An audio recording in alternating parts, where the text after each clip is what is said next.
这背后是习近平一场精心算计却又无比绝望的政治豪赌。他为什么这么急呢？因为四中全会要开了，身后四中全会这把火已经烧到眉毛上了。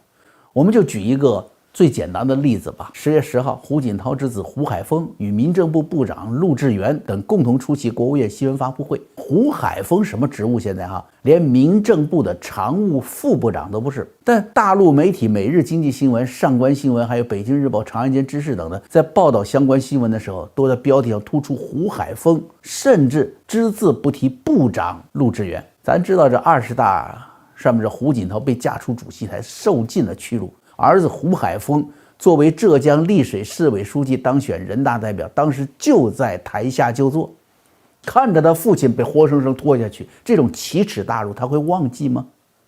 也正因为如此，习近平是防范着他，一直在职务升迁上百般刁难，甚至当时新浪微博全面封杀胡海峰的报道。这次胡海峰作为副部长，那超过部长的这种故意抬举，难道仅仅是出个风头吗？当然不是，这里面有浓厚的政治宣言的含义。我胡汉三又回来了。习近平既然你想那么执拗是吧？200斤10里山路不换肩，等大粪喷了一脸，依然要坚持挖沼气池，他怎么可能能够那么轻易让别人夺权呢？军权旁落之后，党的那些元老、那些反对派系都在等着看着他笑话。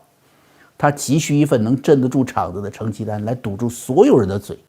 而当下还有什么比让美帝国主义在科技上松口更能彰显他高超的外交手腕，彰显他国家命脉依然有影响力的这种领袖权威呢？